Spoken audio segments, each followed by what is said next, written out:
Well, then why do so many people complain about music that has no melody? Some people say they don't like Bach fugues because they don't find them melodic. And others say the same thing about Wagner operas, and others about modern music, and others about jazz. What do you suppose they mean when they say it's not melodic? What are they talking about? Isn't any string of notes a melody? Well, I think the answer is in the fact that melody can be a lot of different things. It can be a tune, or it can be a theme, or a motive, or a long melodic line, or a bass line, or an inner voice, all those things. And the minute we understand the difference among all those kinds of melody, then I think we'll be able to understand the whole problem.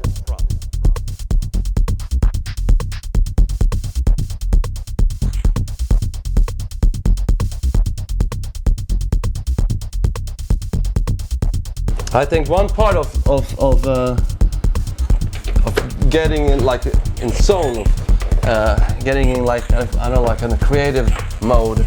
I feel that like you just pull out all of your cables and then do like start from scratch. Yeah, exactly. And I mean like really from scratch. Yeah. All of these cases, these black ones, I've actually built them myself, and I used as a laser cutter at this place called it's called Stockholm Makerspace, and it's like a creative platform for members to create things.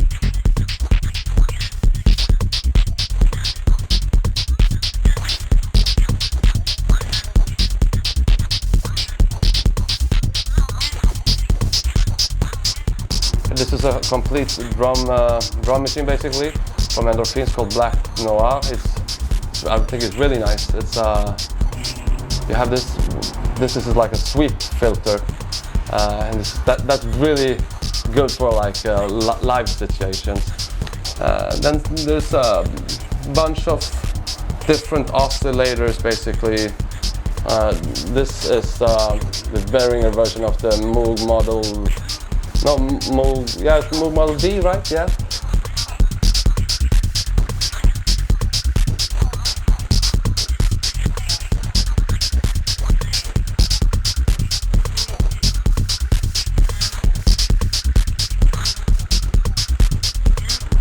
After a bunch of years of both doing like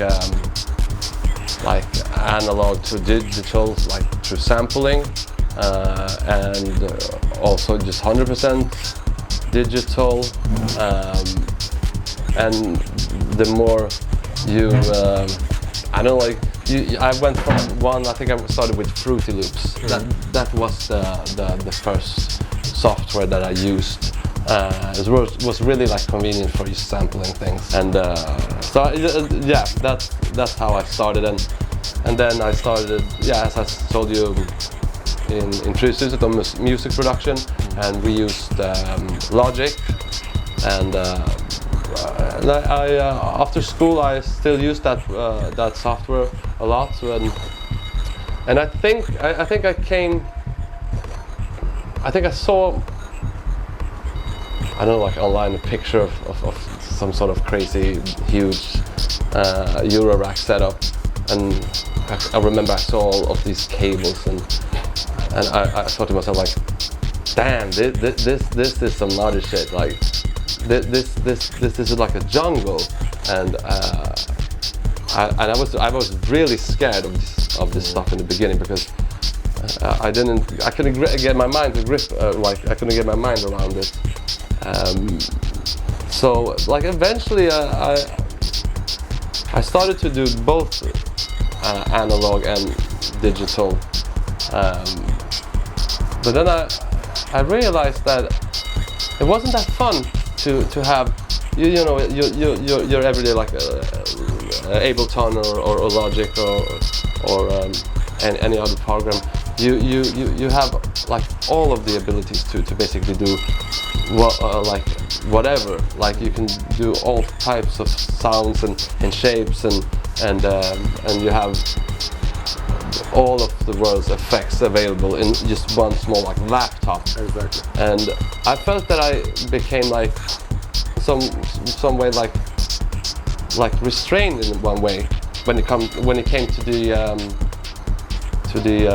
like the creative process.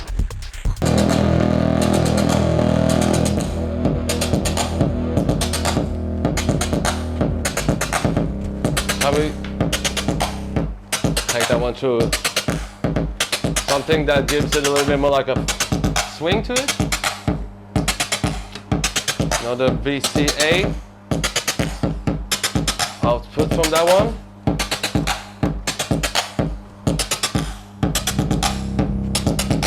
And then we can trigger that one.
So this is the first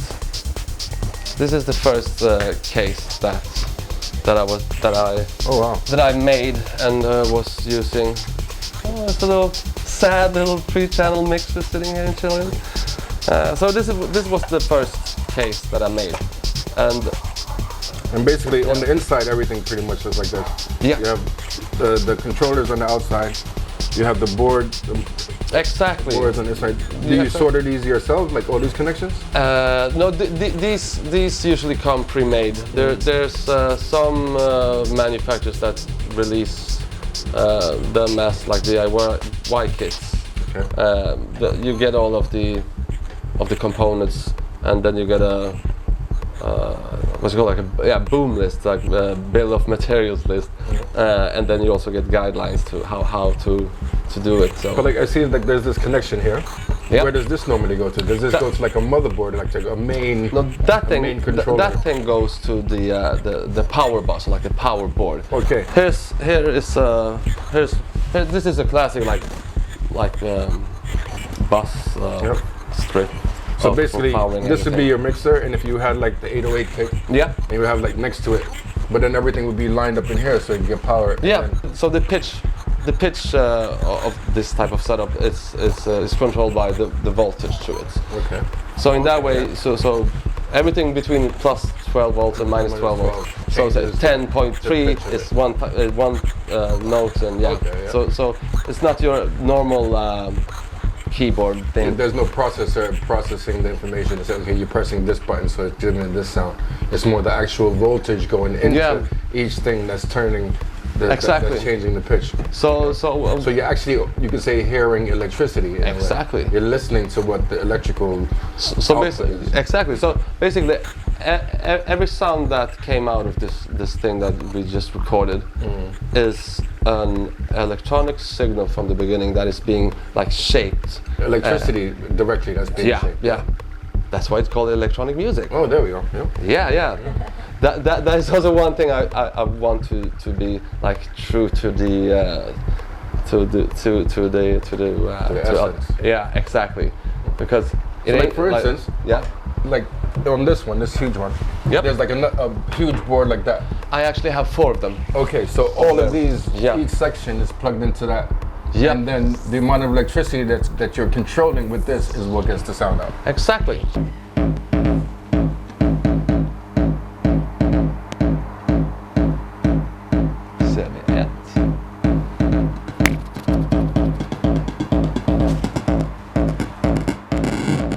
So this is the.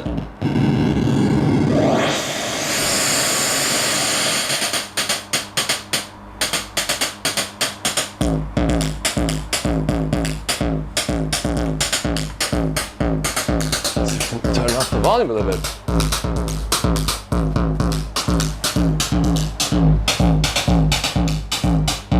Yeah, let neighbors love me. Yeah, I can imagine.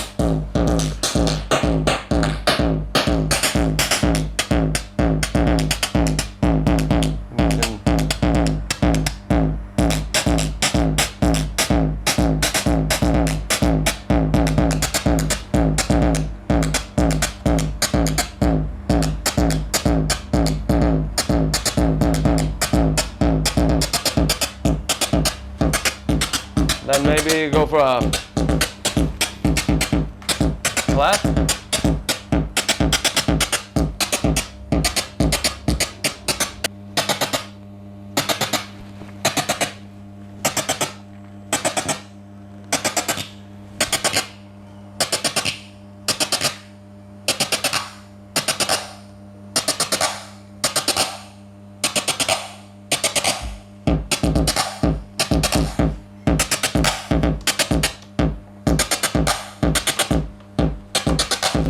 Always good to have these crazy long cables.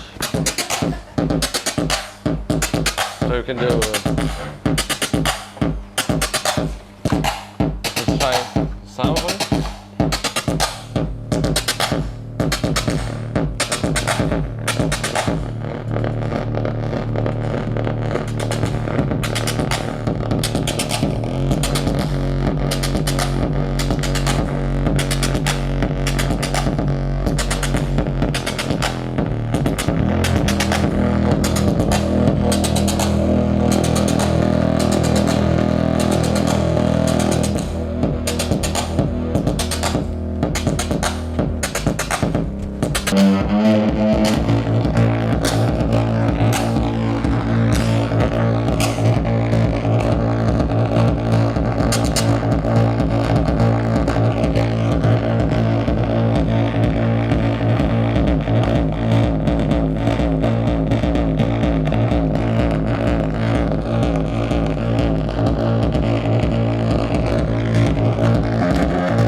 Here we go. So this is containing one of the tracks that will be on. Oh, that's how cute. So. Can I see the cover? So this is one of the tracks, and this is 5-inch tape reel. So yeah, this is gonna be Sigrid lång version. Yeah, her name is Sigrid. So yeah. So this is one of the tracks, and I will have 4 of these ones basically, and bring them down to cassette. And as when it comes to how I will be like handing it out, distributing it. Yeah, I don't have any plan to sell it, because I ain't doing this for the money. I'm doing it for the love of music, and especially like the underground scene. Yeah. And I feel like releasing shit on tape is you can't get more like underground. In that way. Yeah. Exactly. So I'm planning on doing sort of a release party slash like a premiere party for my own open air parties that I will do in the summer until I got an idea. You can, if you're only releasing 10 of them, you can actually give people Walkmans. Yeah, and Walkmans and give it out. I will also include like a Walkman. I think I have all of them over here. So I got a hold of these. So it's 10. That's perfect. 10 of these will look like this, and I will probably hand them out in some way at the premiere open air party. When is that going to be? Do you know already? No, I don't have a date set yet, but that's brilliant. But I think even if I had a day, I would keep it. I would secret a little bit more. Yeah. So that is the. That's brilliant. That's one of the best ideas I've heard of in a while. Thank you. Thank you. I also can verify it because I feel like I thought about it too. I was like, hey, you should cassettes. And I'm doing that. Right. Yeah. So that so that is what I'm doing in the upcoming future. Like yeah.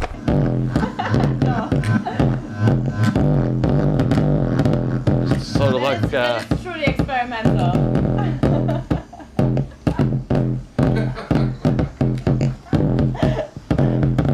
Yeah, this is a capacitive touch.